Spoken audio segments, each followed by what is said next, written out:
भागलपुर आगामी लोकसभा चुनाव 2024 को लेकर पूरे देश में आज से आचार संहिता लागू हो गई है, जिसको लेकर आज जिला अधिकारी डॉक्टर नवल किशोर चौधरी ने कई बिंदुओं पर प्रकाश डाला।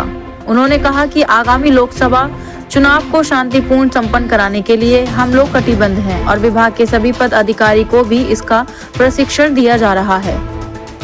आज से पूरे देश में आचार संहिता लागू हो गई है।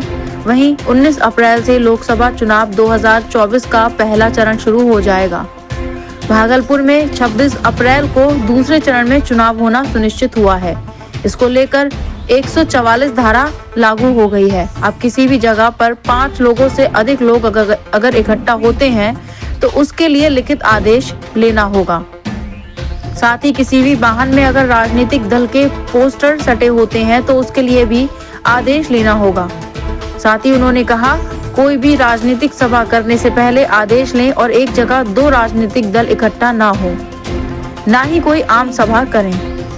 वहीं उन्होंने कड़े शब्दों में यह भी निर्देश देते हुए बताया कि किसी भी हालत में धर्म, जाति, मजहब के आड़ में मंदिर, मस्जिद, गुरुद्वारा, गिरजाघर में राजनीतिक सभा नहीं होगी। शहर के सरकारी जगह पर राजनीतिक दल के होर्डिंग को भी हटा दिया गया है। उन्होंने कहा, अगर किसी निजी घरों में भी राजनीतिक पोस्ट लगते हैं तो उसके लिए मकान मालिक से उनकी जमीन का कागज जमा करना होगा। साथ ही उन्होंने कहा, अगर हवाई सेवा से राजनीतिक दल के नेता सभा को संबोधित करने आते हैं उसके लिए लिखित आदेश लेना अनिवार्य है।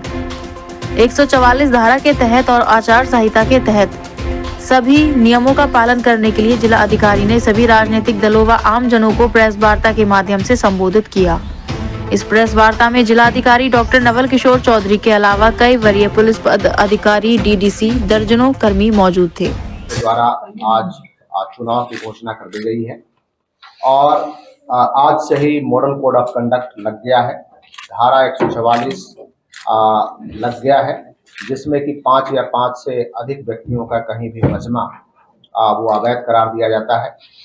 यानी कि कहीं भी कोई सभा होगी, कोई जुलूस होगा, कोई एग्रीगेशन होगा तो उसकी अनुमति पूर्व में ही एसडीओ से लेना पड़ेगा और उसको अनुपालन करना मैंडेटरी होगा। अन्यथा धारा 144 के उल्लंघन के साथ साथ यदि इलेक्शन संबंधित कोई वहां बैठकें चल रही है तो उसमें हम लोग इलेक्शंस के डिफरेंट सेक्शंस के तहत उसमें आईपीसी के सेक्शंस भी हम लोग इम्पोज करेंगे। आप अवगत हैं कि अभी जैसे ही मॉडल कोड ऑफ कंडक्ट लगता है तो जितने भी सरकारी हमारे परिसर हैं वहाँ बैनर, पोस्टर यदि किन्हीं का लगा हुआ है उस बैनर, पोस्टर को हम लोग रिमूव करते हैं। इसके लिए 24 घंटे का वक्त दिया गया है। साथ ही किसी निजी घर पे, किन्हीं के निजी घर पे कोई बैनर, पोस्टर लगा हुआ है तो संबंधित बैनर, पोस्टर लगाने वाली व्यक्ति का दायित्व होगा कि उस घर के मालिक से वो परमिशन ले कि इस खाता खेसरा की जमीन पर और जिसकी चौहद्दी ये है कि हम यहाँ पे पोस्टर लगा रहे हैं, उनकी अनुमति लेना मैंडेटरी है। यदि वो अनुमति नहीं लेते हैं और वो जो घर के मालिक हैं वो कंप्लेन करते हैं तो उसमें डिफरेंट सेक्शंस के साथ साथ हम लोग भवन निरूपण यानी पब्लिक प्रॉपर्टी के निरूपण के लिए भी हम लोग उसमें सेक्शंस को इम्पोज करके एफआईआर करेंगे। इसमें एक सुविधा पोर्टल का विकास किया गया है जिसमें कोई भी पॉलिटिकल पार्टी है या कोई भी व्यक्ति हैं जो इसमें निर्वाचन से संबंधित हैं विभिन्न सुविधाओं के लिए अप्लाई कर सकते हैं। उस एप्लीकेशन को सिंगल विंडो सिस्टम से हम लोग डिस्पोज अप करते हैं।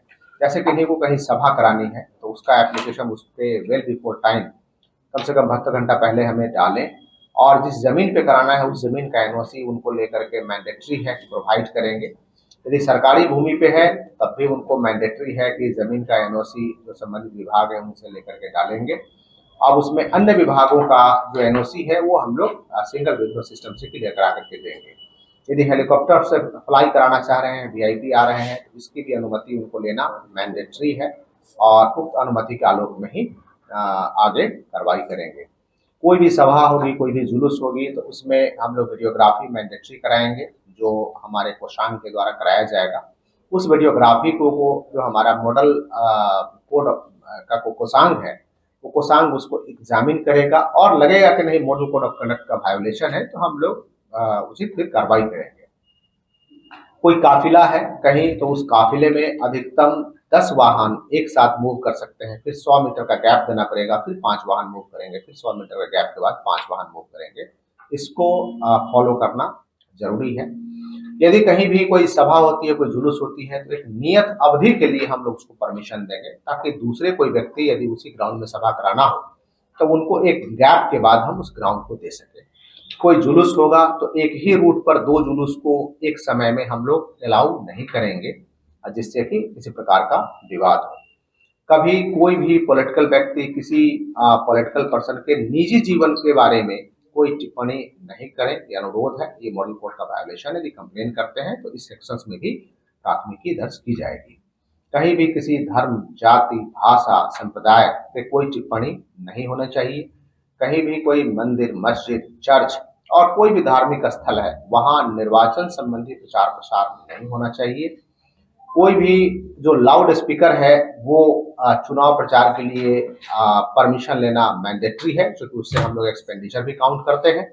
और दूसरा कि कई वाहनों पे लाउड स्पीकर लगा होता है, तो वाहन पे तब तक लाउड स्पीकर नहीं अलाउ कर सकते हैं जब तक कि एसडीओ का परमिशन उस पर नहीं हो, क्योंकि वाहन के पे खर्च में हमें शामिल करना पड़ता है। यदि लगा हुआ है किन्हीं के वाहन पे तो उसको रिमूव करेंगे। बिना एसडीओ के परमिशन से वो वाहन पे लाउड स्पीकर नहीं लगा सकते हैं। और मैं आपके माध्यम से समस्त राजनीतिक दलों से के प्रतिनिधि हैं, उनसे मैं अनुरोध करूंगा, जिनको कभी ब्रीफ भी किया गया है, कि इस मॉडल कोड ऑफ कंडक्ट का पालन करें। हमने सभी राजनीतिक दलों के प्रतिनिधियों को जो मॉडल कोड ऑफ कंडक्ट की कॉपी है हमने प्रोवाइड करा दिया है, और उस प्रोवाइड करने के बाद वो लोग उसको अनुपालन भी करेंगे। हम लोगों ने अभी ब्रीफ भी किया है। मॉडल कोड ऑफ कंडक्ट तो अभी लग गया है। हमारे यहाँ जो नोटिफिकेशन है, नोटिफिकेशन